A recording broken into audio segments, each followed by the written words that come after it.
Hola, buenas, and welcome to the third episode of the What Talk. We are going to hold a series um, of episodes where we discuss like the basics of a training plan from A to Z, what you have to do in order uh, to gain fitness, basically. Yeah, of course. And also like being able to help yourself in building a training plan in case you don't have access to a coach. And also maybe giving some insights to a coach or someone who's starting and is not really aware of how to help clients or wants to find a better way of helping clients or even just an alternative. And we really hope that this will help you all.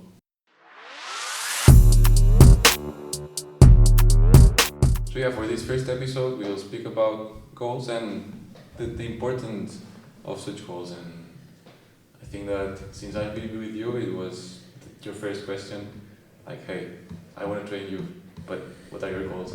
So yeah, it's really important to set a goal. It doesn't matter if it's about training or business or anything.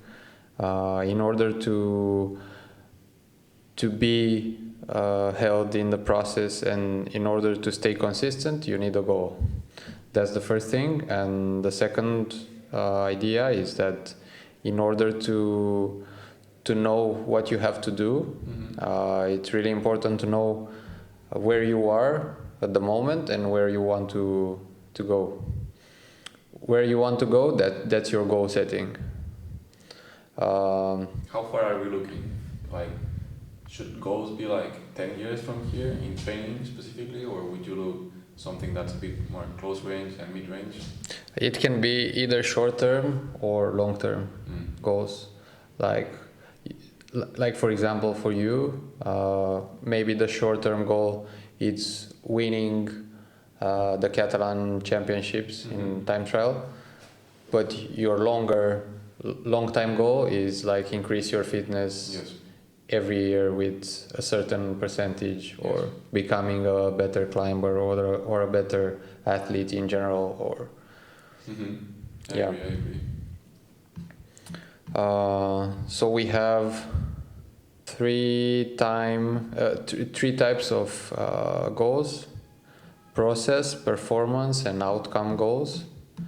For example, an outcome goal can be like it's your Catalan championship goal. It's where you want to achieve the win. That's the outcome, winning. Well, it doesn't have to be winning. Maybe it's just participating or even being able to finish a race. Like, we are really used to doing more than 4 hours, but for someone who's just training indoors because they don't have enough time or anything similar, doing 4 hours straight, non-stop, or a race that's 150, even if it's flat or it has thousands of meters of elevation, that can also be an outcome. It's not always about winning. We all have different levels, and that's also something important, that it doesn't matter if it's winning or not, as long as it's challenging for you, that's enough. Yeah, the only problem with outcome goals is that it's not entirely up to you and what you can do. For example, if it's winning a race and you did everything perfect and your fitness is high and you did the heat acclimation, you did the altitude camp, you did everything, but that day you get a flat, there's nothing what you can do. Or if it's raining and you sleep, or or if someone crashes into you, or of course.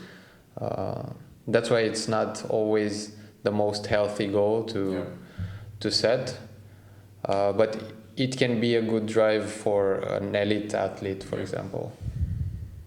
So you would recommend for someone who's starting not to focus as much as on outcome goals, but like different on the other two types.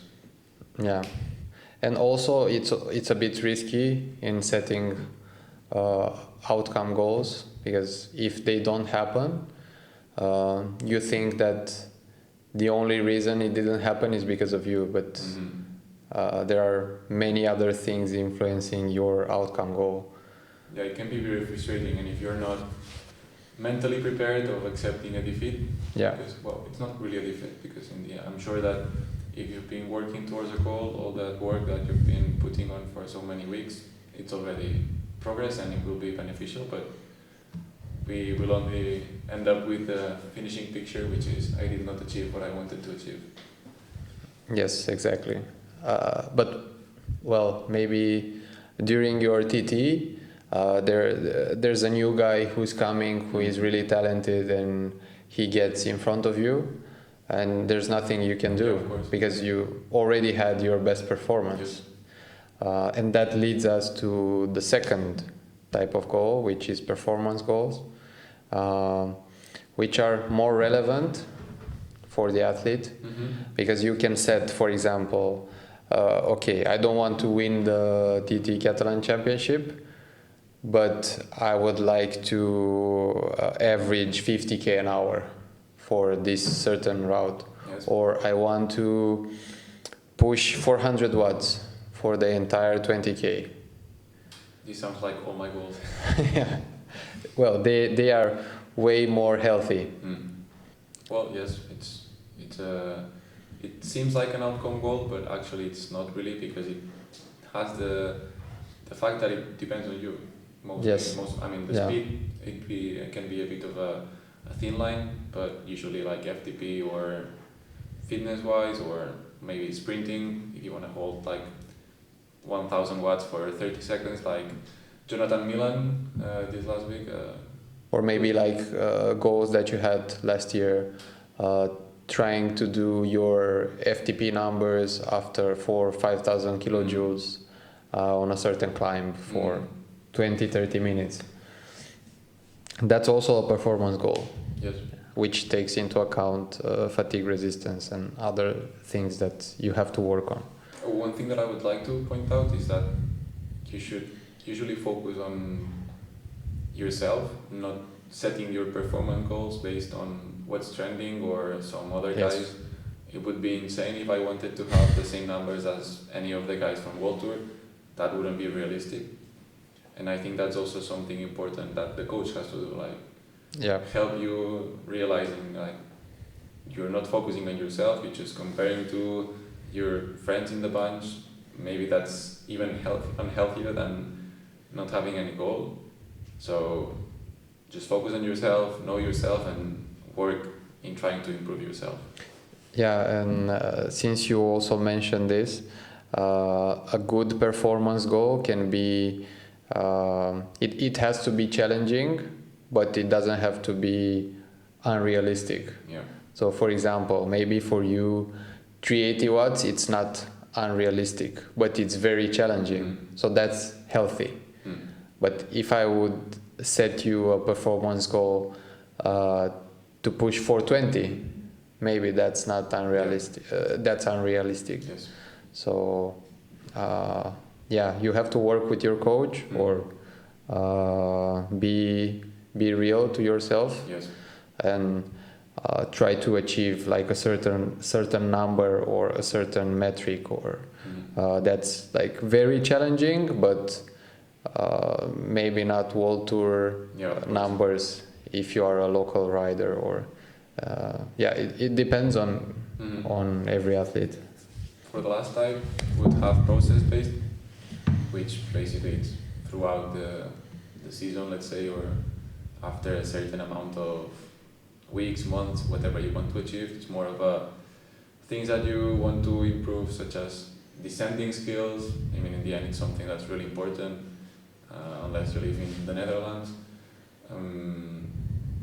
Bike handling, if you are a mountain bike rider, for example, you would need to train that a lot, and you usually don't see that in numbers or in fitness or in your heart rate or in your power. You just simply get confident or anything similar. And that's also a goal, and it's something that most of the time is not taken into account. Like, you forget about these things. You just want to get stronger, have more power, be faster, whatever, but you can be faster just by staying better in the bunch, or and that's something that's really hard and takes a lot of time to learn. And a lot of practice. Yeah, and usually a lot of crashing. For example, it can be just nutrition. But that's a really good thing, like weight. Yeah, that as well, but also in terms of nutrition intake, like if you're usually doing 40 to 60, maybe your performance overall will really increase. If you go to 100 per hour every workout where you have to do that, it will help you with recovery, it will help you with the training, it will help you on the long run. So that could also be a good process goal. It can be nutrition, strength training, mental training, like you said, riding in a bunch, maybe do some group riding, fast group rides. Yeah. Yeah, and just in order to sum a bit up, I think that it's important to understand that not achieving your goals, it doesn't mean that the season is a mess. It doesn't matter which goal it is, as long as you've been working towards it. There's injuries, there's bad weather, there's many things that we cannot control, and just because we don't achieve the entirety of our goals doesn't mean that we did a bad season. We should also see the process of that goals. Like when we're training, it's really easy to start training on the bike and going from 5 to 15 hours per week and not realizing that and just focusing on I'm not getting my power. But you've been increasing your load week after week. That's maybe it wasn't your goal, but it's something that's improved. And I think that for me, the coach needs to help the athlete, just realizing these kind of things that one may not see. And it's something that you've been helping me a lot. I've always been, especially in the beginning, really FTP driven, if that makes sense. Which I'd say it's the vast majority of us nowadays. Well, the industry is set that way, and we just see numbers on Instagram. But yeah, seeing everything, the entire picture, and I think that the coach can really do a good job there and just calm the mind of an athlete. And that would be like the next point, like one of the things that we wanted to speak, just the communication between the athlete and the coach. In our case, it was he just wanted to know my goals and why would do what I wanted you to train me, and from there we've been evaluating everything. We achieved things. We changed the direction of other things. I think it's key. It's communication works in any kind of relationship, and in this case, the athlete and the coach. I think we need to find a really way of saying things. Like maybe you need to tell me that that's not the way to go, and I should be able to accept that as long as it's set in the correct way. But yeah. I mean, well, you've had more experience. You trained many other athletes, and I think you've seen all kinds of. Yeah, I couldn't have said it better than you did. I agree. It has to be like a common ground where the athlete and the coach they meet and they discuss about what's realistic and what's unrealistic and what it can help the athlete and what cannot help the athlete in terms of goals.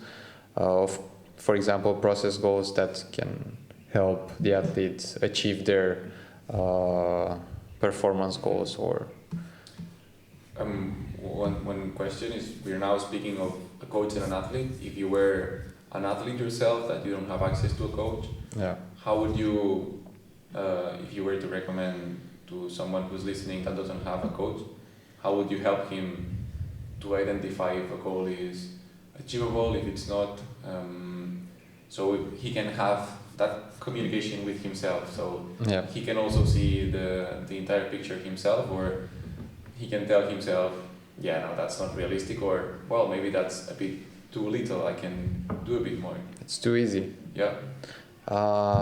So I like to define the goals as SMART. So you have 5 letters. The first is that it has to be specific to what you want to achieve. So for example, for you, it will be what are you trying to achieve? You're trying to be the best time trialist you can be, right?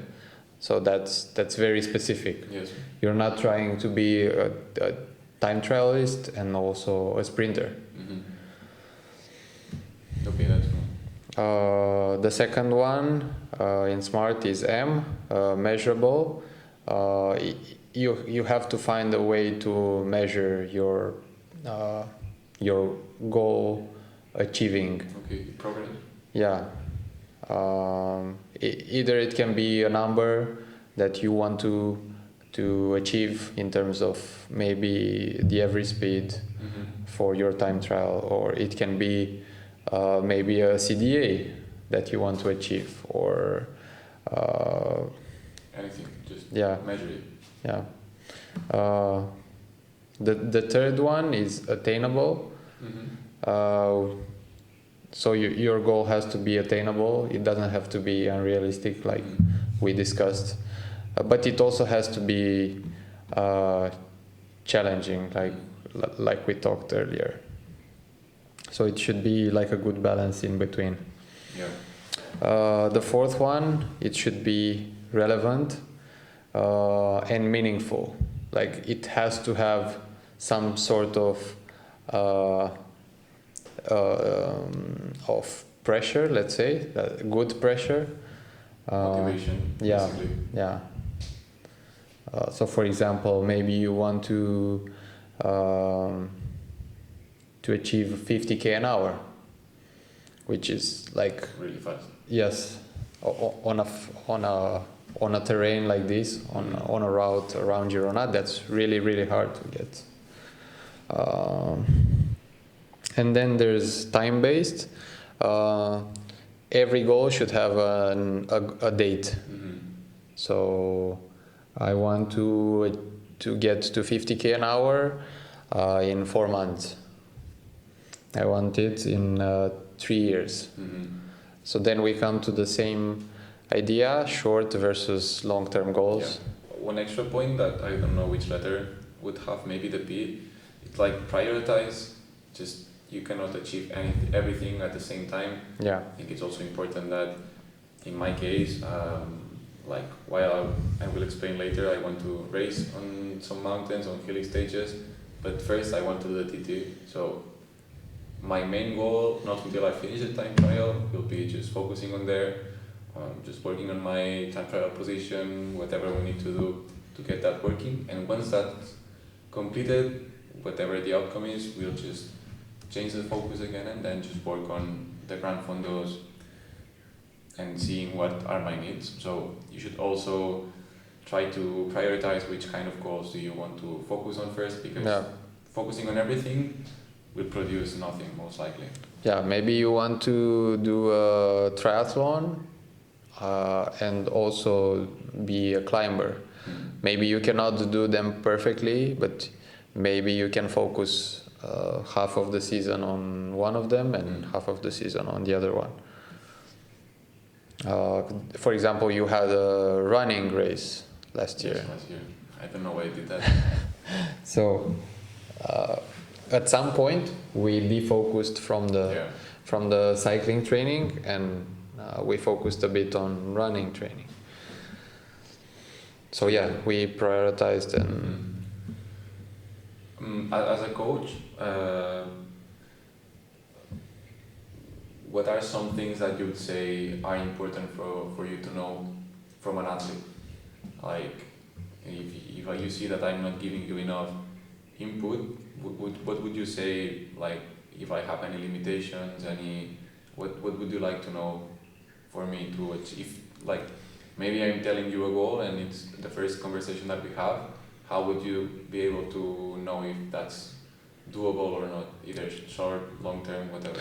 So like we discussed in the beginning, in order to get where you want to get to achieve your goal, you have to know where to start. So you have to know what to do in between. So addressing where you are at the moment, that gives you the idea of what you can do and what you have to do. For example, if you came to me 2 years ago and said, Alex, I want to win Tour de France, I would have said, okay, let's see what we can do. But maybe after the first week, I would have told you, well, not really possible. Maybe the minute after, you would have told me that's not possible. Okay, yeah, that's also important. Anything else that you would like to point out in terms of communication? Anything that you found throughout your experience? Well, most of the people, I think, they set goals that are too easy to achieve most of the times, like finishing a race or achieving a certain FTP number, or they focus on things that maybe are not the most relevant. So that's where a coach is coming to help. And instead of finishing the race, maybe the goal is finishing the race without, I don't know, following a certain time or a certain speed. Yeah, it can be a time frame. It can be maybe after the event you also want to have dinner and not be completely ruined. So that can also be a goal, like going for a 5-hour ride and then coming home and continue with your normal day. So we now have more or less the goals. We know how to differentiate them and prioritize them. How would you, from this point, how would you work with the goals? Like, what's next as an athlete? As a coach. So from when you have the entire picture of what the athlete wants. So we have the goals that we want to achieve. We did some sort of assessment. Maybe we looked at the history, maybe we did some testing in terms of power profiling or both. And then we have a clear understanding of what we have to do. So I'll give you the most basic example. A runner that's trying to run a marathon, that's 42 kilometers, right? But that runner can also be a 100-meter sprinter. The training is going to be completely different. So that's where the coach is going to help. It's going to translate your goals in process goals, what you have to train and what you have to achieve in order to achieve your actual goals. So let's say your goals, we'll take your goal as an example, winning the TT championship. For me, a more important goal would be building a high pain tolerance that you can sustain for 30 minutes. That's my goal for you. Yes.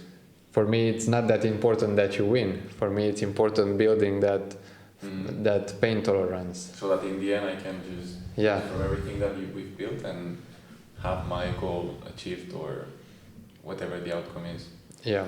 Yeah. Well, in an upcoming episode, we'll dive more into how to periodize everything, how to know what you need to work on, identifying your needs, then peaking for the training, and obviously recovering. So yeah, basically you would define the structure and just see what happens, right? Because maybe throughout the process you realize that a goal is way too easy, or that you weren't able to see in the beginning, or the other way around, that it was too hard. There also comes injuries. A really good friend of us had 2 big injuries last year. So he recovered from one injury, had goals again, broke his other collarbone again, had to recover. That can also be frustrating, and for me, I think that's where you also pay a lot of you gain a lot of importance, like just having someone there that's calming you and just like, okay, it's just a step back. We're just you've been strong, or you've been doing your process, whatever you need, then you just need to get it back once you're recovered. And accepting that just recovering is also important, or maybe even as important as. And there's injuries. I don't know, any other kind of blocking things that could happen. Yeah, it can be a flu, maybe it's a small crash that keeps you out of the bike for maybe 1 week because of the bruises. Yeah. And you cannot train and your event is really close. Maybe it's worth reconsidering the event or readdressing the goal. So maybe instead of winning, maybe you focus on a certain 5-minute power or staying in the first group at the end of the race, or it can be something else. Yeah, from my experience with you, it was really hard for me just accepting like maybe last year that I was just from a small inflammation on the knee. It took me a month and a half to recover because it was a really hard place to recover. So yeah, having to stop for a month and a half and I was feeling really good. I was in a really good shape. So yeah, I think that also you need to, again, if you are someone who doesn't have access to a coach, just take it easy, make sure that, again, a goal would be just changing your focus on becoming better and just recover. So in my case, once I realized this is not getting fixed in a week, I was like, just do anything that I can to recover. I was going to the physio, I was doing the exercises they were telling me, just resting, because in that case I also needed to rest, and that was the change of goals. So I had to prioritize recovery, because if there's no knee, there's no bike. So you also need to take that into account and also see it as a goal or as a small goal. Yeah, you always have to adapt. You have to modify. Life happens, right? You have to be able to modify your goals. You have to be able to adapt in terms of goal setting, because it's like every athlete, if you want to succeed, doesn't matter which sport, it's all about consistency and what you're doing every day, or maybe 90% of the time, not every day. But yeah, that's what gets you the most benefits. Not necessarily what you do for 1 week or 1 month, or it's more about the long term rather than the short. Do you have any tip for dealing with frustration in this kind of cases? Like, it's not easy to. It's easier said than done. Just take it easy. You're just gonna recover. Just focus on that. I've done it, but I know before that wasn't easy. Let's say you are Remco and you just get completely destroyed in the beginning of the season.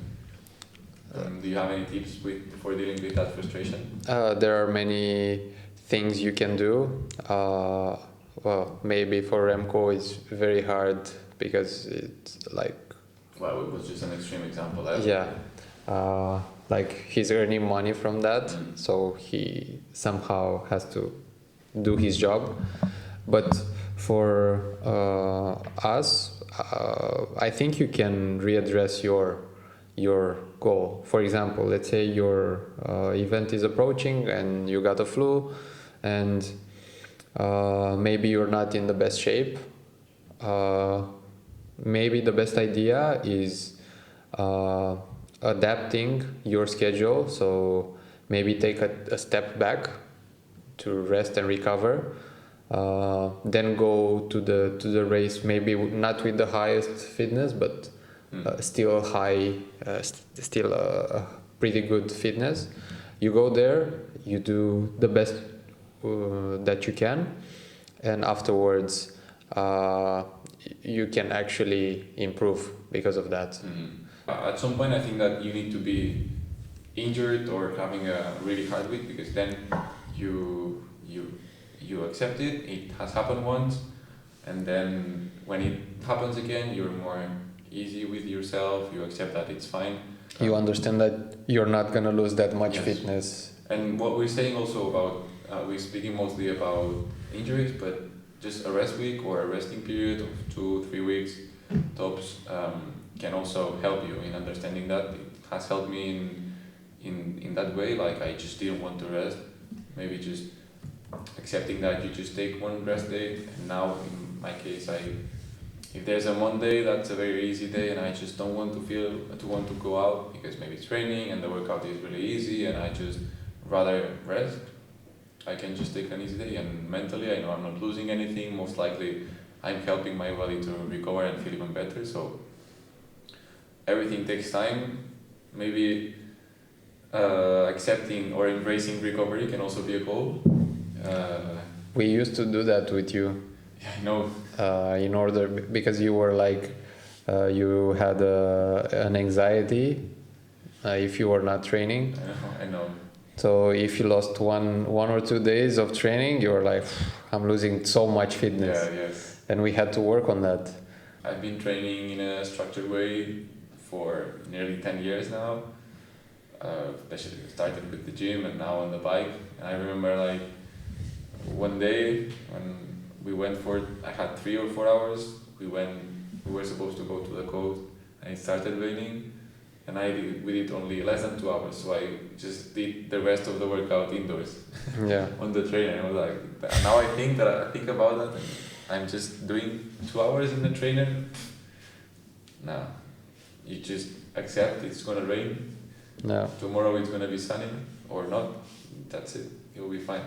And unless you're getting paid to ride in the rain, or you want to get into water. Your goal is to get better descending on wet surfaces. Yeah, you have to do that. Yeah, that's a really good overview of the setting goals, then working on the goals. Obviously, we've said also that these goals will define how the season goes. You also need to adapt on the season. And the season ends, you need to also revise again your goals. It's not the starting again, it's just simply just looking back and seeing what you've done, seeing what you've achieved, what you've not achieved, what did you overestimate or what did you underestimate. Again, with your experience, is there anything that you've seen, like after training an athlete for 3, 5, 10 years? What do you like to do at the end of the season, or how do you like to help them into setting the goals again? It's actually a journey for the athlete and for the coach, in terms of learning about themselves. So the more you learn about yourself, the more I learn about you. Okay. It just goes hand in hand. Like every time we have a new season start and we have to set the goals, I'm using what I've learned in the past year in order to help you set the correct ones. Again, for those who are not with a coach or don't have the access to a coach, any tip, any idea? Also, you do work in evaluating my season or evaluating what we've achieved. How would you recommend someone to evaluate themselves? Do you have any tip? Just write on a piece of paper what went good, what went wrong, and what you can do better in terms of what you think you could have done better in order to minimize the bad ones. Because having more bad ones than good ones doesn't mean again that the season is a mess. No. It's just how it went, and just again, as you said, just trying to see how to minimize the bad ones. But always I like to say to the people, that you need to see it with a smile. Like it's fine. Like even if you fail, it's gonna be fine. Yeah. So it's not like your life is depending on it. Exactly. Not even if you're a pro and you're getting paid for it. We've already spoken in the previous podcast that you want to race in Coimbra. You're racing actually this week when this podcast comes out. So my goals for this season are mostly time trial related. I have four 4 races, let's say, more major races. The A type event for me is gonna be the Australian event. We haven't specifically said the A, B, or C type of events, which is Yeah. a way of structuring, so we can make a small insights now. Yes. An A event would be like the main focus of the season. You can have a couple of A events, but usually you don't want to have everything as an A event. The idea is that you then work on picking for that event, Yeah. and you just accept like losing the focus for other goals as long as you can focus primarily on the A events. Then B events would just be slightly. Maybe it's a competition where you qualify for your event, Okay. or maybe it's just a race that's important, but it's not your event. And for the last one, we would have the C events, which are just minor events, Yeah. things that you wouldn't mind canceling if the weather is bad. No, for example, for your A event, you would do it no matter what. For the C event, which is like maybe racing with friends or the C event, it can be treated just like if it's a race, and you're a pro or an aspiring pro, it can just be a race that's used as training because there's no better training than the race itself. Like the UAE tour for Poi. Yeah, they are actually using all the training calendar in order to have a peak form for their main event, which probably for Poggi's Tour de France and Worlds probably as well. Likely, yes. So back at it, you were saying that the A event is the one in November. Yeah, so my A goal is set in October. It's the World's UCI Gran Fondo time trial. Long name. Well, yes, I'm aiming for the best form that I can achieve for October. Other than that, I have another A goal, which is more like a personal one, which is the Romanian TT Champs, and some B events, which are Coimbra race, which is the qualifying for the Worlds, as well as some C events with some athletes, and what else? Some Gran Fondos as well. Yeah, well. Some other time trials. Those are just training races where I get to test my setup. I get to do everything in order to mimic like my main event that I can use maybe at the end of a training block. Or do you have any? This will be an event focused goal. Do you have any other performance based goal? Anything that just not to deal? Like for example, maybe improving your position. You've been working a lot in improving your position, getting a better setup. You've changed your bike because it was a really good offer and a really good opportunity for you. But like you've also invested a lot in the helmet, in the skin suit. These are also, I don't want to speak for yourself, but goals that you probably consider, right? That also goes hand in hand with the aero testing that we're doing here in Girona. But yes, for example, a process goal that I've set for Coimbra race is achieving at least 48k an hour. I still haven't done the recon, so it's pretty hard to estimate, but based on my CDA and my power, I will try to achieve 48k an hour. It's hard without knowing the actual route, but yeah, that's my process goal. Anything else that you would like to mention? Any other smaller goal or? No, the other goals are just used as trainings for my main goal from October. In your case, how do you plan your season? more or less how do you want to schedule it? You have one event in June, so you would then, well, not wait, but work again until October. So you would have, was it October or November? October. October, right? yes. Okay, so in this case, you would be looking for two peaking, Yeah, more or less. yeah, Especially like the one in October, you would like to have a way better form, yes. ideally, than the one in June. Would you rest in between? Would you do some kind of, I don't know, you're the coach.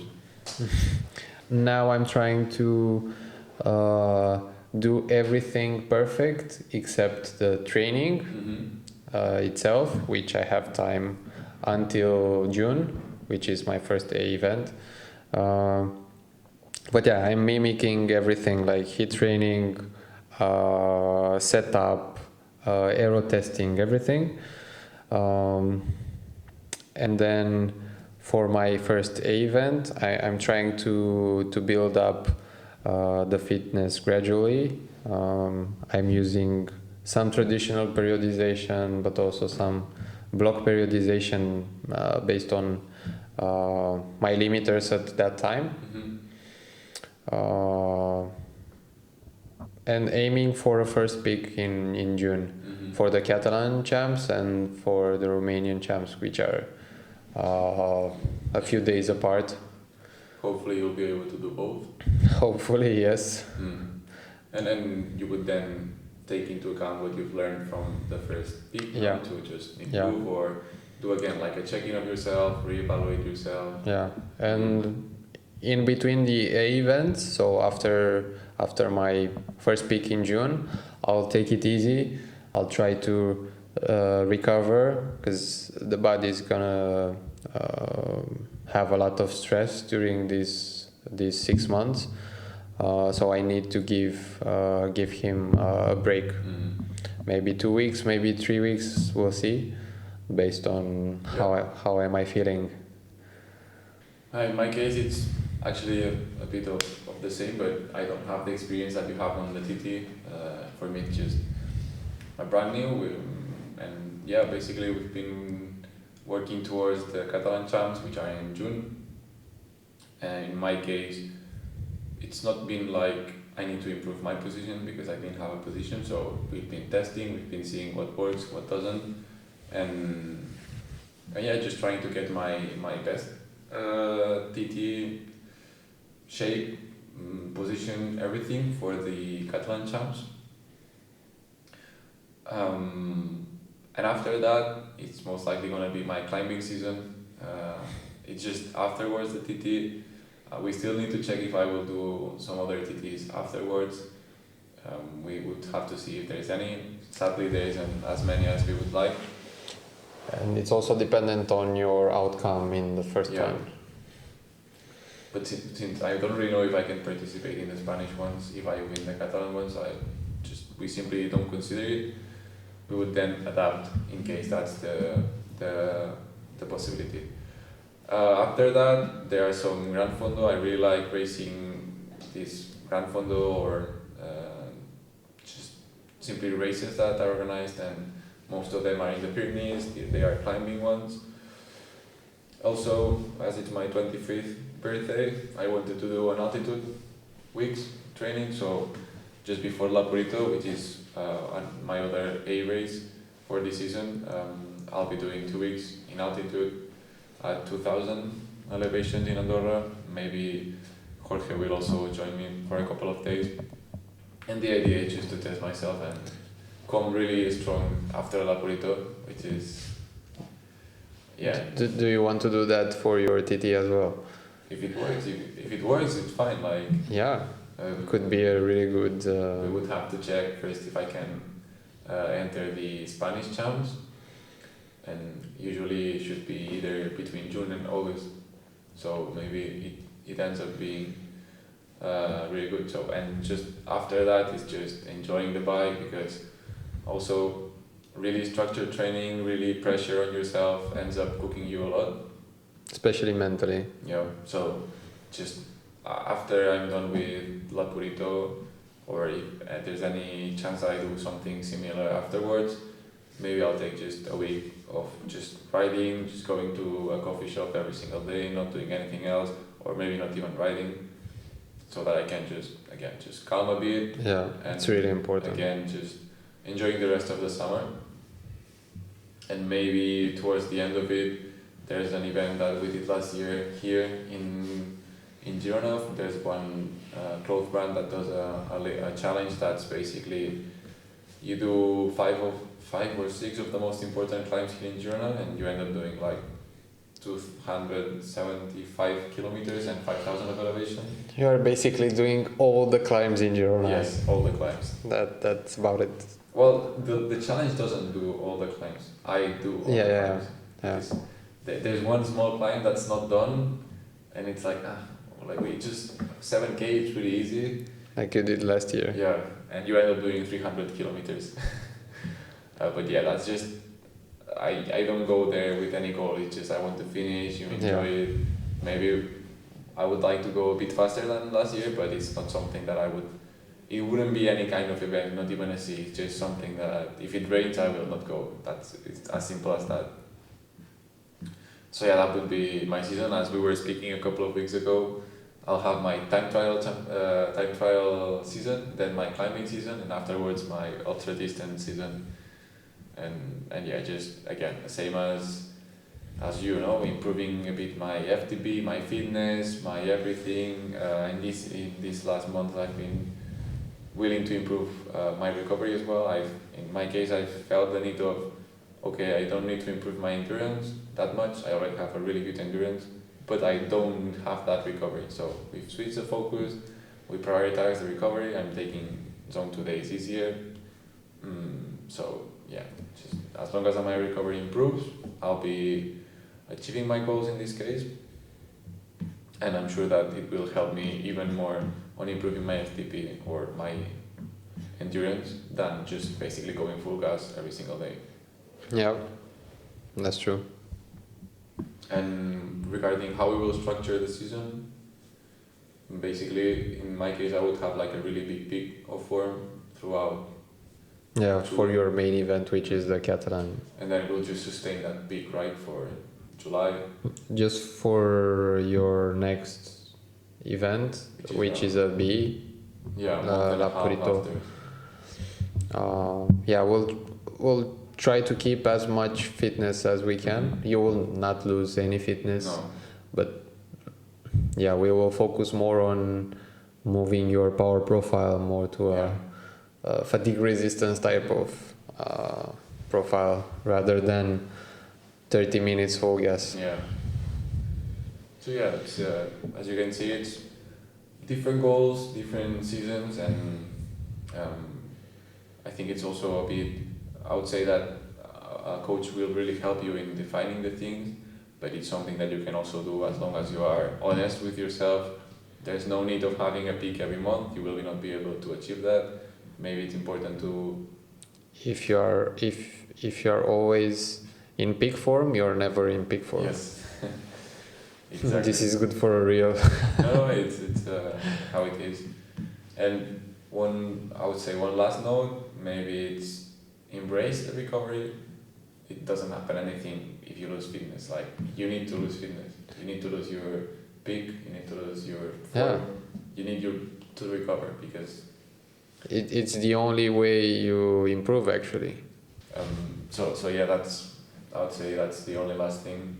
We'll also speak about recovery and transitioning into another season as the last episode of the series. So overall, I think we have now a really good idea on how to set up goals from the beginning to the end, how to work on them, how to being honest with yourself. So yeah, either if you have a coach or you speak with yourself, just be honest, be realistic. Don't compare to anybody else. It's not worth it. It's a waste of time, and I think you will become a better athlete if you focus on yourself and you see what you need to improve, what you are lacking, which is the same. And I'm sure that throughout the process you will realize more and more things. As a last note, as the coach, is there anything that you would like to say was important, what would you ask? What would you say to a coach? No. That's a good question, and hard one.